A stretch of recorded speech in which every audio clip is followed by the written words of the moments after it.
Hi guys, I hope you're doing well. I am making this project vlog with one express purpose, and that is to get on the filet crochet hype. I'm not usually one for jumping on a trend just because it's trending, but something about filet crochet is really speaking to me. I love so many of the patterns that have been coming out recently, and although I am very much a beginner crocheter, I think maybe in total I've crocheted 3 or 4 things. I definitely am not as good at crochet as I am at knitting, but I want to learn how to do filet crochet. I think this technique is so perfect for summer. I'm totally in my spring summer mood and vibe. I don't want to be making wool sweaters anymore. I just want to be making tiny little tops to wear in the sun. And with that in mind, I was shopping for filet crochet top patterns and I have purchased one. It's actually a set for a top and a skirt. We'll see whether or not I actually end up making the skirt. I guess it depends how long the top takes. But I'm going to be making the Flora Bloom top by Portsbo Studios. I've mentioned a few filet crochet patterns on this channel before. I think I mentioned this exact pattern in my spring summer top knitting and crochet pattern inspiration video, and then I mentioned a few patterns by Crochet by Belladonna in both my spring knitting plans and I think in my 2025 knitting mood board. So this idea has been in my mind since like February. I really recommend looking at Crochet by Belladonna's patterns. They're really intricate and delicate, but the reason that I ended up going for the Flora Bloom top is because it looks easier, it looks faster, and I want to ease myself into this because the crochet hook that you need to do filet crochet is very small, and I don't want this to turn into a project that I'm doing all summer and don't get to wear till autumn. I actually went and bought the hook that I needed yesterday. It's a 2mm hook. I went all the way to how do you say it? I did learn how to say it. Systrena Grena? You know, the Swedish shop that's dark on the inside. But they had every size of crochet hook available apart from 2mm.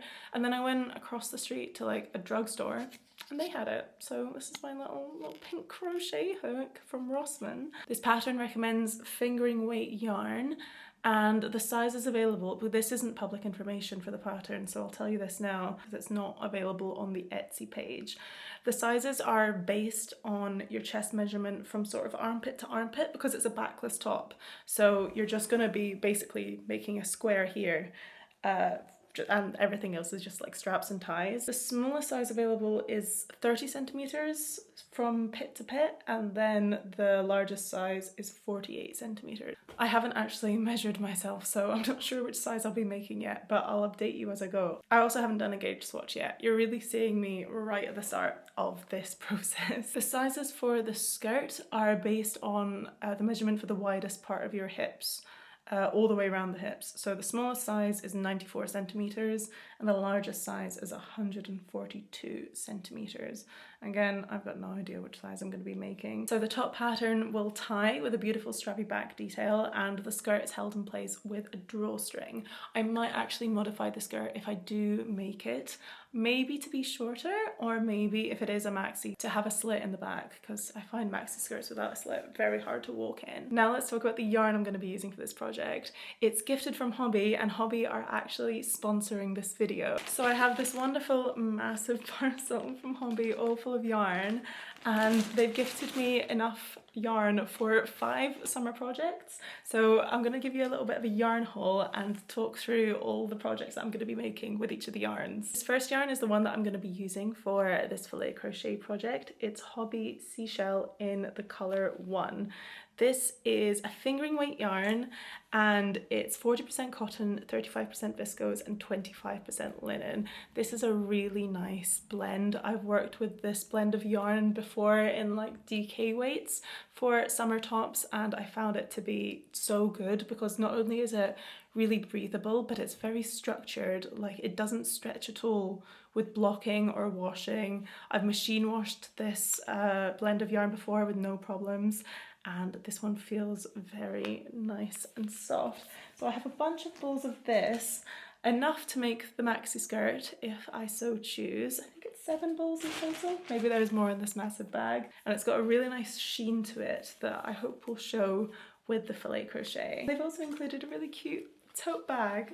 How nice is this? This would be a perfect project bag for the summer. Next I have this black cotton silk yarn. This is from the Friends line. I have 4 balls of this. It's 77% cotton and 23% silk.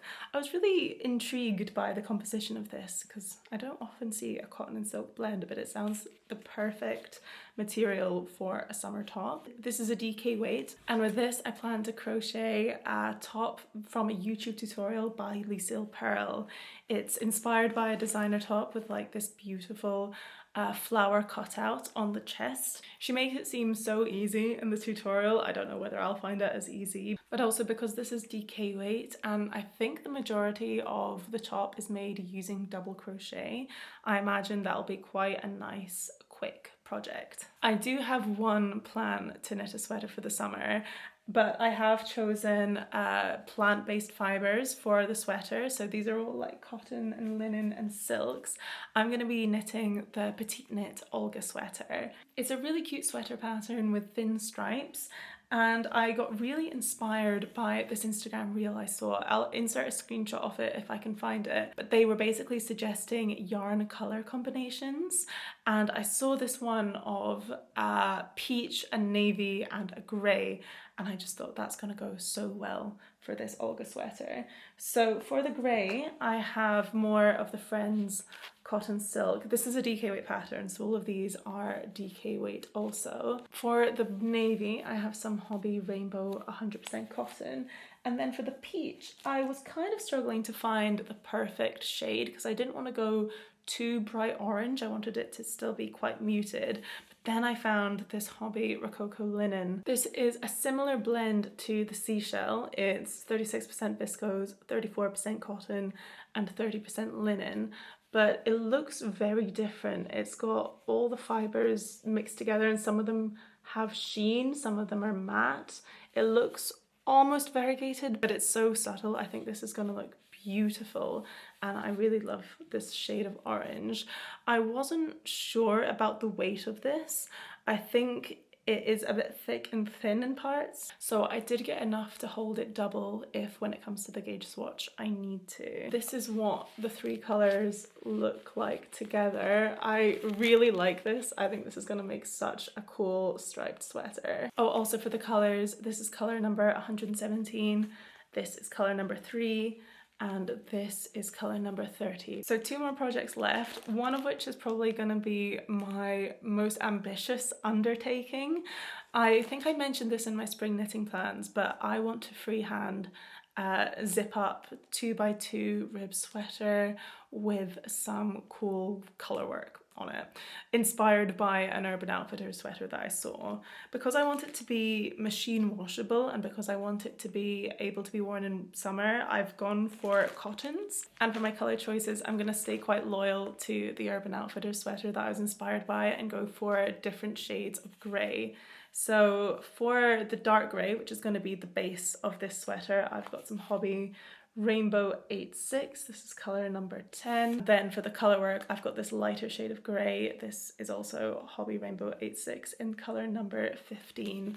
I think that's going to make a really cool sweater. They've got so many shades of grey available that I was really struggling to pick out exactly the right ones, but I think I got it right. I think this is a really nice, almost black, but not like school jumper shade of grey, do you know what I mean? Like when I went to school, everyone wore these v-neck jumpers in this very specific shade of dark grey, and now I cannot wear that shade of dark grey ever in my life. But this looks almost a bit blue toned, so it avoids referencing my school uniform. These are both roughly a DK weight, but because I'm going to be freehanding it, I guess the weight doesn't matter so much. And finally, I have 5 balls of the Hobbii Rainbow Bamboo. This again is a really nice blend. It's 60% viscose and 40% cotton.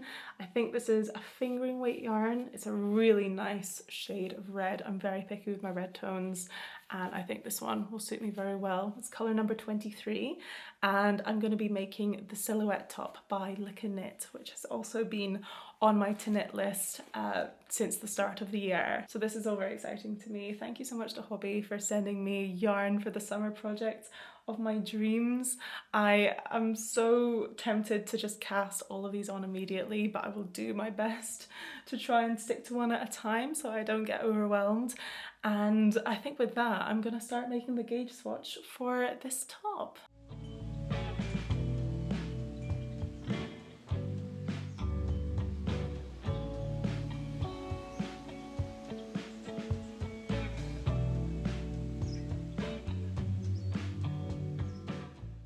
Okay, it's day one fillet crochet. I have done one full row and I'm started on my second. My gauge swatch was like a little bit messed up. I think the row gauge was right, but then my length gauge, my stitch gauge was just a little bit off, and it's turning out to be a little bit too big, but I also did make the initial chain quite loose, so we'll see. I have a bit of beef with the sizing of the pattern, because the pattern was basically saying to take your chest measurement and then don't use that exact measurement to calculate your size, because the top will then stretch. I think the pattern designer said that they measured like 35 centimeters and then they made the smallest size, which is 30 centimeters. So I'm not quite sure that I'm making the right size for me, but I figured I'm going to go for a smaller size instead of a bigger size, because it's always easier to make a top bigger than it is make it smaller. I could just add a border. So I think so far this is gonna fit okay. I'm making size 3, and this starts off with a foundation half double crochet stitch, so you don't do an initial chain. I had to look up a YouTube tutorial for it, but I think it turned out okay. And then the actual fillet crochet is a lot easier than I expected. You just kind of like miss a stitch to do the white squares and then don't miss a stitch to do the filled in squares. And because you're doing double crochet, I can see this actually potentially working up semi-fast. I thought that this 2mm hook would be a bit of an issue to use, but it's not at all. It's not any different from working with a larger hook size. And yeah, this yarn is great as well. I'm really loving using this together. It's not splitty at all, which I think would have been an issue if it were. I think this first row maybe took me like 20 minutes to do, but who knows, maybe I'll be able to speed it up once I get more used to the stitch.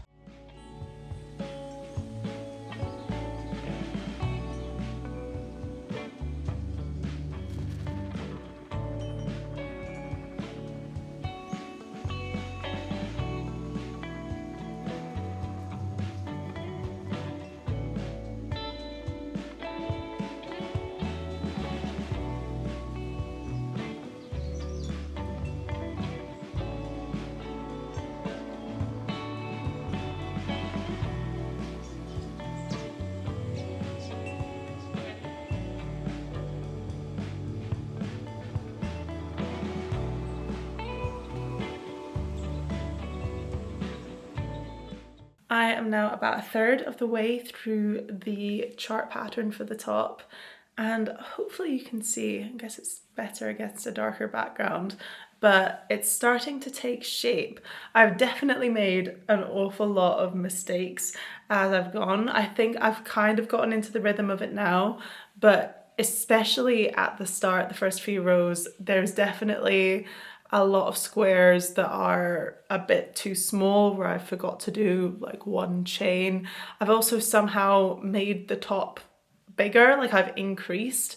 I've got like 3 or 4 more squares on the row that I'm working on than I did on the top row, but I don't think it'll matter that much because it'll just increase as it goes down the body. Maybe that's a good thing, that it gets a little bit bigger than it is at the top.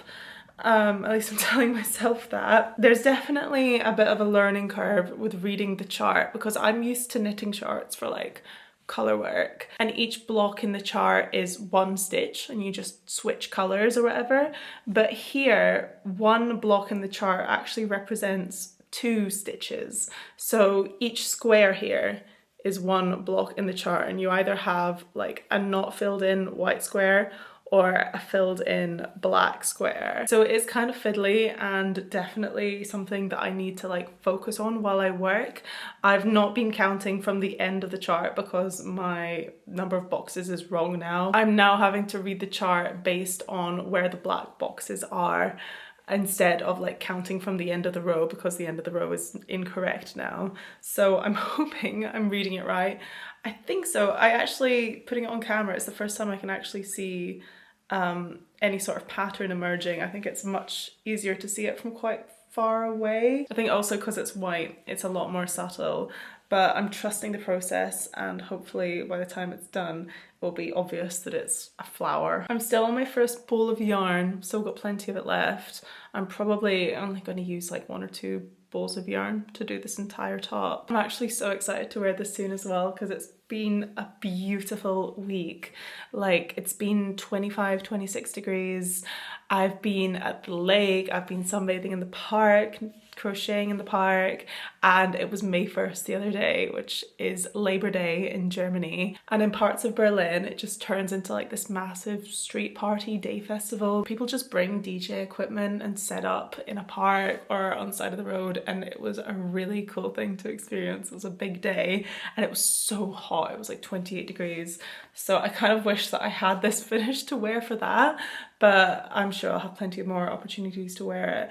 I'm starting to think about what I would wear underneath this, because I do have like plenty of like nipple covers and that sort of thing, but it is very holey. I think this might end up being like more of a bikini cover up kind of top, because it's so see-through that I don't even think the nipple covers would give you like full coverage.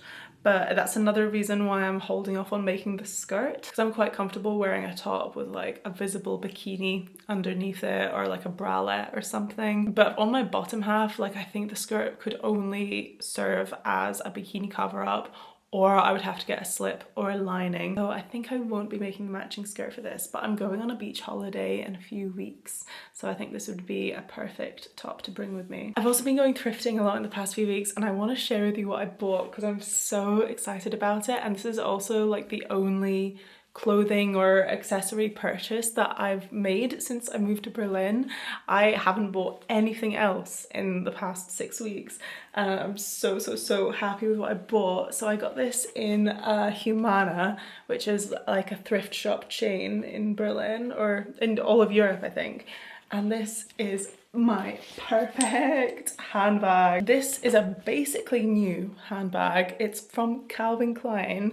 It's this gorgeous grey, very slightly metallic, I think it's real suede. I got it for 28 euros, and it has a zip silver hardware, which is rare but my favourite. And it has enough space to hold like my notebooks and my laptop in it. It's got loads of like pockets on the inside and that sort of thing as well, and like water bottle holders on the outside. And it's the most practical handbag that also looks good that I've ever come across. I wanted a grey handbag for ages, and I'm so happy with this one. I've been so inspired by the way people dress in Berlin. Like, when I lived in Scotland, I didn't get a lot of real life fashion inspiration. It was all kind of online, and I don't really want to be wearing like micro trends or like the stuff the fashion influencers are wearing. I always sort of knew what I liked, but I found it very hard to find other people that wore the same sort of thing. And here in Berlin, it's just like everyone is so inspiring because they're wearing like very cool and casual clothes. Like, I don't like wearing shirts or any sort of semi-formal wear. I exclusively wear trainers. And there's so many people that wear very interesting outfits here, but there's not an awful lot of colour.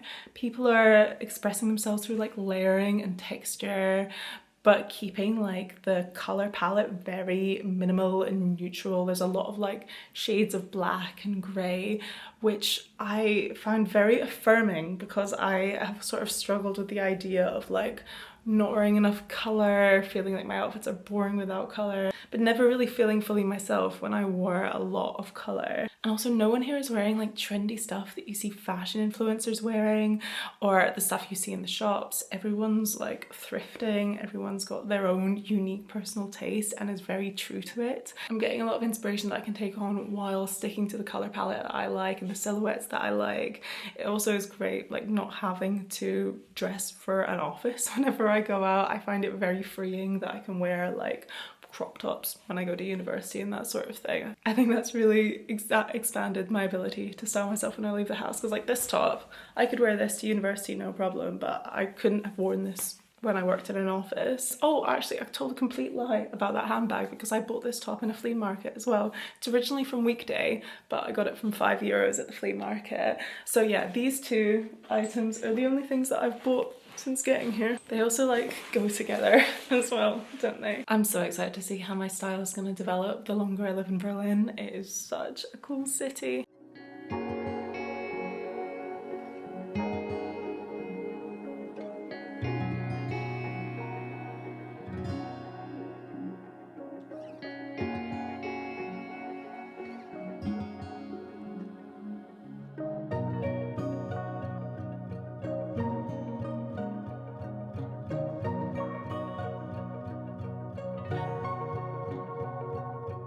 I have finished my chart. I'm now working on the border and the straps. Because I'm such a beginner at crochet, I couldn't tell what the construction of this top would be just by looking at it, but it is a pretty simple top. It's just the square with a border and some straps coming up from the top.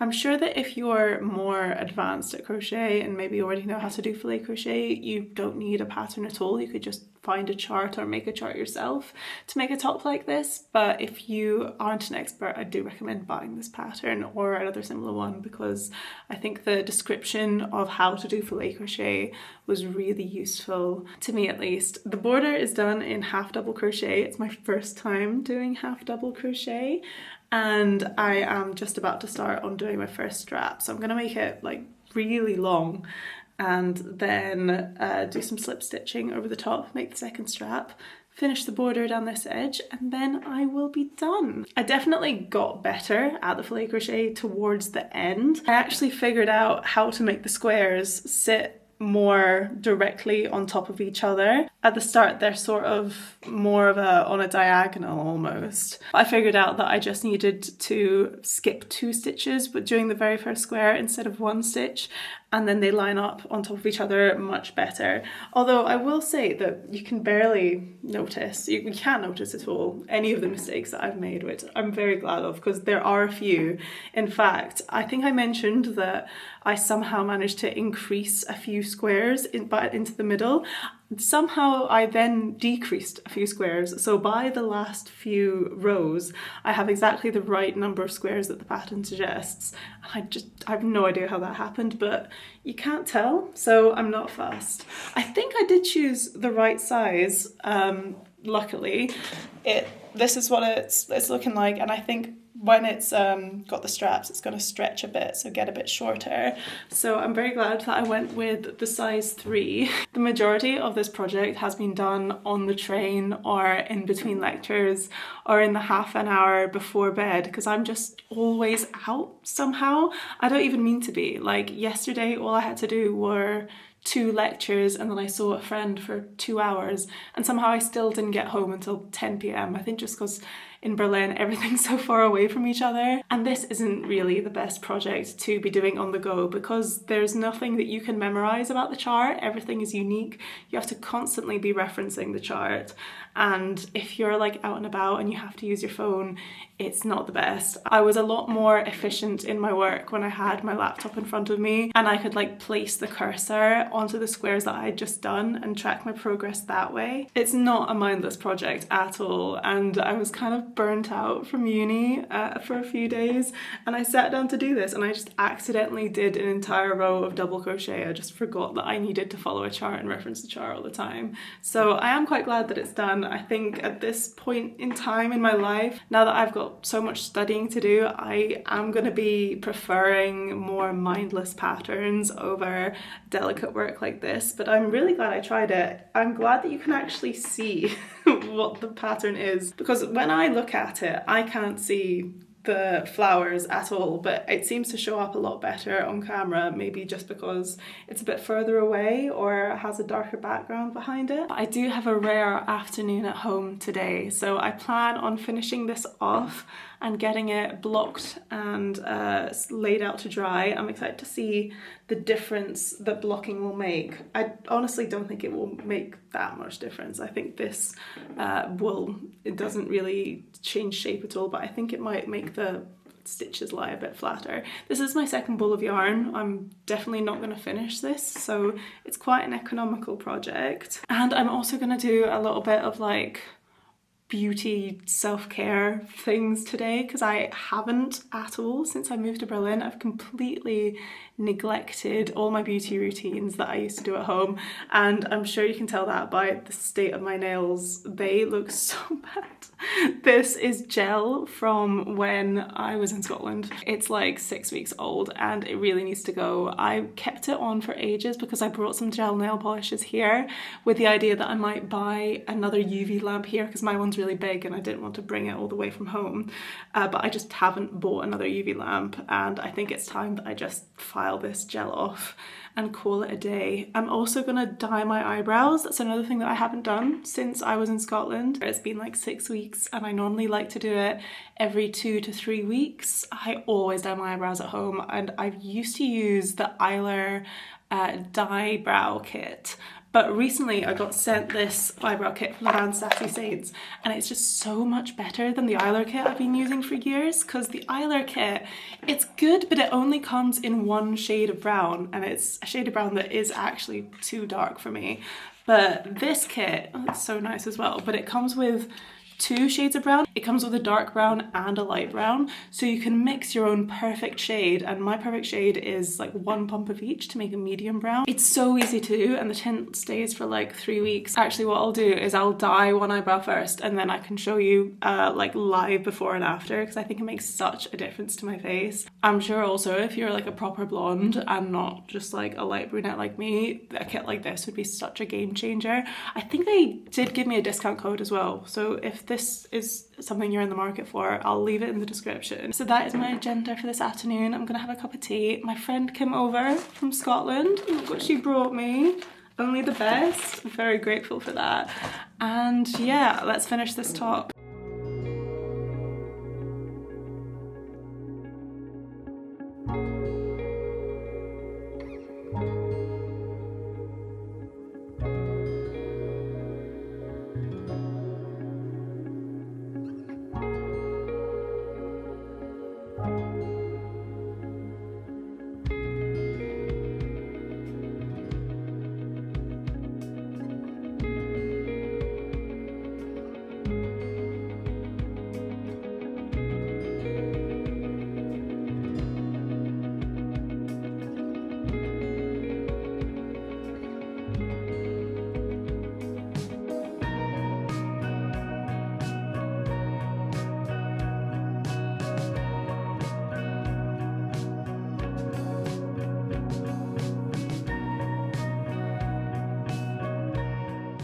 Here is the finished top. I am so happy with how it's turned out. I think the fit is great. I think the length is just right. And I put this black bralette on just for YouTube's sake, but I actually think that it looks quite good together. I quite like how it's layered.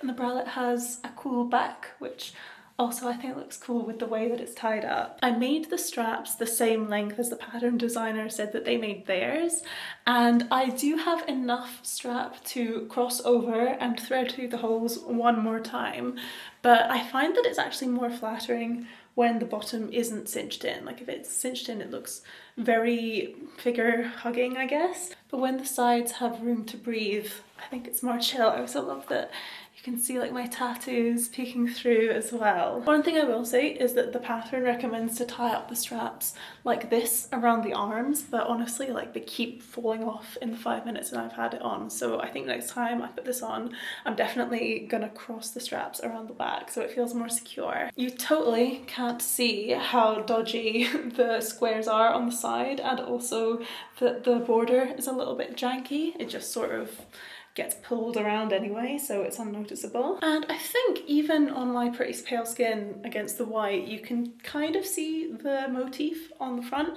It's harder for me to see how it looks because I'm just looking into a tiny viewfinder, but I think it looks good. I think once I get a tan and there's more contrast with the white, it'll be even nicer. This yarn was an absolute pleasure to work with. I really highly recommend it. I am quite excited about the fact that I've still got like, I don't know, 5 balls more to make something else for the summer. And yeah, I hope you enjoyed watching me create this. Let me know if you've tried filet crochet or if you want to, and I'll see you in the next one. Bye!